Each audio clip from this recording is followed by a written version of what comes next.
मानधाता की संतति, त्रिशंकु का स्वर्गारोहण तथा सगर की उत्पत्ति और विजय। अब हम मानधाता के पुत्रों की संतान का वर्णन करते हैं। मानधाता के पुत्र अमरीश के युवनाक्ष नामक पुत्र हुआ। उससे हारीत हुआ, जिससे अंगिरा गोत्रीय हारीत गण हुए। पूर्व काल में रसातल में मौनेय नामक 6 करोड़ गंधर्व रहते थे। उन्होंने समस्त नागकुलों के प्रधान प्रधान रत्न और अधिकार छीन लिए। गंधर्वों के पराक्रम से अपमानित उन नागेश्वरों द्वारा स्तुति किए जाने पर उसके श्रवण करने से जिनके विकसित कमल सदृश आंखें खुल गई, निद्रा के अंत में जगे हुए उन जलाशायी भगवान सर्वदेवेश्वर को प्रणाम कर उनसे नागगणों ने कहा, भगवान, इन गंधर्वों से उत्पन्न हुआ हमारा भय किस प्रकार शांत होगा? तब आदि अंत रहित भगवान पुरुषोत्तम ने कहा, युवनाक्ष के पुत्र मानधाता का जो ये पुरुकुत्स नामक पुत्र है, उसमें प्रविष्ट होकर मैं उन संपूर्ण दुष्ट गंधर्वों का नाश कर दूंगा। ये सुनकर भगवान जलाशायी को प्रणाम कर समस्त नागाधिपतिगण नागलोक में लौट आए और पुरुकुत्स को लाने के लिए अपनी बहन एवं पुरुकुत्स की भार्या नर्मदा को प्रेरित किया। तदनंतर नर्मदा पुरुकुत्स को रसातल में ले आई। रसातल में पहुंचने पर पुरुकुत्स ने भगवान के तेज से अपने शरीर का बल बढ़ जाने से संपूर्ण गंधर्वों को मार डाला और फिर अपने नगर में लौट आया।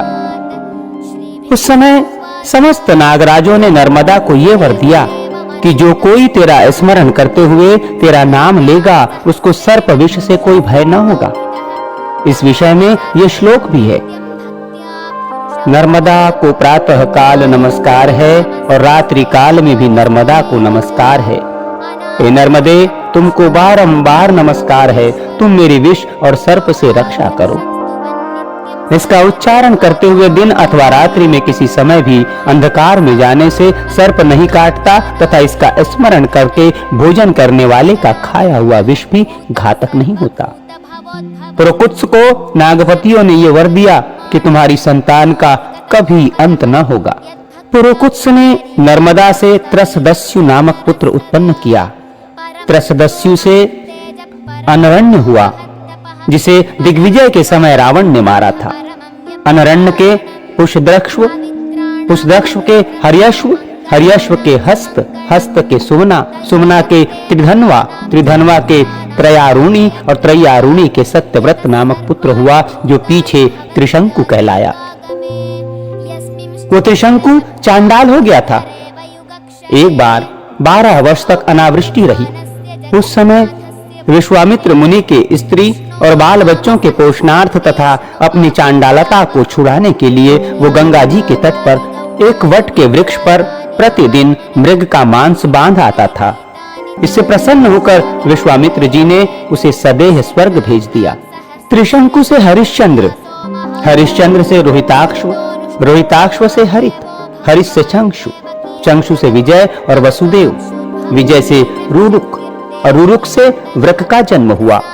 वृक के बाहु नामक पुत्र हुआ, जो है और तालजंग आदि क्षत्रियों से पराजित होकर अपनी गर्भवती पटरानी सहित वन में चला गया था। पटरानी की सौत ने उसका गर्भ रोकने की इच्छा से उसे विष खिला दिया। उसके प्रभाव से उसका गर्भ 7 वर्ष तक गर्भाशय में ही रहा। अंत में बाहु वृद्धावस्था के कारण और वो मुनि के आश्रम के समीप मर गया। तब उसकी पटरानी ने चिता बनाकर उस पर पति का शव स्थापित कर उसके साथ सती होने का निश्चय किया। उसी समय भूत, भविष्य और वर्तमान तीनों काल के जानने वाले भगवान और ने अपने आश्रम से निकलकर उससे कहा, ऐ साध्वी, इस व्यर्थ दुराग्रह को छोड़। तेरे उदर में संपूर्ण भूमंडल का स्वामी, अत्यंत बल पराक्रमशील, अनेक यज्ञों का अनुष्ठान करने वाला और शत्रुओं का नाश करने वाला चक्रवर्ती राजा है। तू ऐसे दुस्साहस का उद्योग न कर। ऐसा कहे जाने पर वो अनुमरण सती होने के आग्रह से विरत हो गई और भगवान और वो उसे अपने आश्रम पर ले आए। वहां कुछ ही दिनों में उस गर्भ विष के साथ ही एक अति तेजस्वी बालक ने जन्म लिया। भगवान और ने उसके जात कर्म आदि संस्कार कर उसका नाम सगर रखा तथा उसका उपनयन संस्कार होने पर और ने ही उसे वेद, शास्त्र एवं भार्गव नामक आग्नेय शस्त्रों की शिक्षा दी। बुद्धि का विकास होने पर उस बालक ने अपनी माता से कहा, माँ, ये तो बता, इस तपोवन में हम क्यों रहते हैं और हमारे पिता कहाँ हैं? इसी प्रकार के और भी प्रश्न पूछने पर माता ने उससे संपूर्ण वृत्तांत कह दिया। तब तो पिता के राज्यापहरण को सहन न कर सकने के कारण उसने है और तालजंग आदि क्षत्रियों को मार डालने की प्रतिज्ञा की और प्रायः सभी है और तालजंग वंशीय राजाओं को नष्ट कर दिया। उनके पश्चात शक, यवन, काम्बोज, पारद और पहव गण भी हताहत होकर सगर के कुलगुरु वशिष्ठ जी की शरण में गए। वशिष्ठ जी ने उन्हें जीवन अमृत जीते हुए ही मरे के समान करके सगर से कहा, बेटा, इन जीते जी मरे हुओं का पीछा करने से क्या लाभ है? देख, तेरी प्रतिज्ञा को पूर्ण करने के लिए मैंने ही इन्हें स्वधर्म और द्विजातियों के संसर्ग से वंचित कर दिया है। राजा ने जो आज्ञा कहकर गुरुजी के कथन का अनुमोदन किया और उनके वेश बदलवा दिए।